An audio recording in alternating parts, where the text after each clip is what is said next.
बाकी कुणावर बोलू नका, आपलं टार्गेट फक्त फडणवीस। राष्ट्रवादी शरद पवार पक्षाच्या प्रवक्त्यांना सुप्रिया सुळेंचे आदेश। शिंदे से बैर नाही, देवेंद्र तेरी खैर नाही, पवार गटाची टॅगलाईन। तर मनोज जरांगेंवरही टीका न करण्याच्या सुळेंच्या सूचना। अनिल देशमुखांना काटोल विधानसभा मतदारसंघामध्ये पराभवाची भीती, त्यामुळे जाणीवपूर्वक फडणवीसांना लक्ष्य करत असल्याचा आशिष देशमुखांचा दावा। फडणवीसांबाबत सुळे वक्तव्य करून युतीमध्ये गोंधळ निर्माण करण्याचा प्रयत्न करतायत। त्या फार हुशार आहेत, त्यांचं हे राजकारण महाराष्ट्र आणि आम्हाला समजतंय। खासदार नरेश मस्केंचं वक्तव्य। उद्धव ठाकरे आणि शरद पवारांसाठी ही शेवटची निवडणूक, भाजपचे प्रदेशाध्यक्ष चंद्रशेखर बावनकुळेंचं वक्तव्य। ठाकरे गटाची यादी अधिकृतपणे सामनामध्ये येते। मुंबईतल्या 22 जागांवरती यादी जाहीर झाल्याची शक्यता अनिल देसाई यांनी फेटाळली। मंत्रिमंडळाच्या बैठकीनंतर लाडकी बहीणच्या जाहिरातीवरती चर्चा। राष्ट्रवादीच्या जाहिरातीबाबत शंभूराज देसाईंनी मुख्यमंत्र्यांना सांगितलं, तर लाडकी बहीणच्या अनुषंगानं एक एसओपी करूया। देवेंद्र फडणवीसांची भूमिका, सूत्रांची माहिती। मुख्यमंत्री माझी लाडकी बहीण योजनेच्या अंतर्गत 1,60,00,000 महिलांना 4,787 कोटींचं वाटप। महिला आणि बालकल्याण विभागाची माहिती। मंत्रिमंडळ बैठकीमधल्या खडाजंगीला शंभूराज देसाई यांचा अप्रत्यक्ष दुजोरा। आम्ही सर्व कार्यक्रमांमध्ये सर्व नेत्यांचे फोटो टाकतो, राष्ट्रवादीकडून याचं पालन झालं नाही असा दुजाभाव घटक पक्षांनी करू नये, शंभूराज देसाई यांचं वक्तव्य।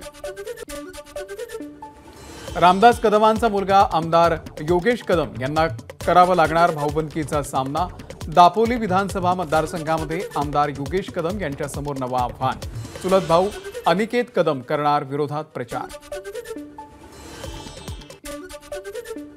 नागपूरमध्ये भाजप विधानसभेच्या सर्व जागा लढणार, भाजप जिल्हाध्यक्ष सुधाकर कोहळे यांची माहिती। मराठा आरक्षणासंदर्भातील याचिकांवरती आज हायकोर्टाच्या पूर्णपीठापुढे सुनावणी। मराठा समाजाला मागास ठरवणाऱ्या या राज्य मागासवर्ग आयोगाच्या अहवालावरती दोन्ही बाजूंकडून सुरू आहे घमासान युक्तिवाद। सांगलीमध्ये ओबीसी संघटनेची आज महत्त्वाची बैठक। ओबीसी नेते प्रकाश शेंडगे, लक्ष्मण हाकेंसह प्रमुख नेते राहणार उपस्थित।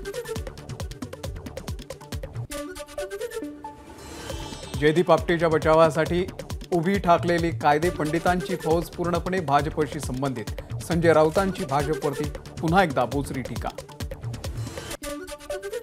शेतकरी नेते रविकांत तुपकर यांच्या अन्नत्याग आंदोलनाचा आजचा तिसरा दिवस। विविध मागण्यांसाठी सिंदखेड राजामध्ये आंदोलन, कार्यकर्त्यांकडून रविवारी राज्यभर आंदोलनाचा इशारा। जितेंद्र आव्हाड यांच्या विरोधात संभाजीनगरमध्ये गुन्हा दाखल। आत्महत्याग्रस्त शेतकरी कुटुंबांना शासनानं मदत देणं बंद केल्याचा आव्हाडांनी केला होता आरोप। राज्यामध्ये 1,17,000 कोटी गुंतवणुकीच्या विशाल प्रकल्पांना मुख्यमंत्र्यांकडून मान्यता। सेमीकंडक्टर इलेक्ट्रिक वाहन निर्मितीमध्ये गुंतवणूक। 29,000 रोजगार निर्मिती। इलेक्ट्रिक वाहन निर्मितीमध्ये महाराष्ट्र अग्रेसर राज्य होणार, मुख्यमंत्री शिंदेंचं वक्तव्य। स्वदेश ड्रीम विलेज उपक्रमामध्ये आता 1,000 गावांचा समावेश। मुख्यमंत्री शिंदे, उपमुख्यमंत्री फडणवीस यांच्या उपस्थितीमध्ये स्वदेश फाउंडेशनचा झाला करार। फासे पारधी समाजाच्या विद्यार्थ्यांचं फडणवीसांच्या नागपूरमधल्या घराच्या बाहेर आंदोलन। फासे पारधी समाजाची अनाथांची शाळा समृद्धी महामार्गाच्या कामाच्या वेळी पाडण्यात आली। शासनानं पर्यायी शाळा दिली नसल्यामुळे आंदोलन। जम्मू काश्मीरच्या विधानसभा निवडणुकीच्या दुसऱ्या टप्प्यासाठी भाजपकडून स्टार प्रचारकांची यादी जाहीर। पंतप्रधान नरेंद्र मोदी, जेपी नड्डा, अमित शहा, नितीन गडकरींसह अन्य नेत्यांचा समावेश।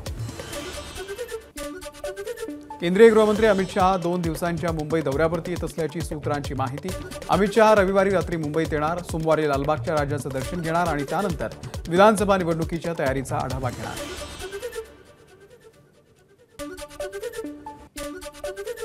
भाजप आज जम्मू काश्मीर निवडणुकीचं रणशिंग फुंकणार। केंद्रीय गृहमंत्री अमित शहा आज जम्मू काश्मीर विधानसभा निवडणुकीच्या भाजपच्या जाहीरनाम्याचं करणार प्रकाशन।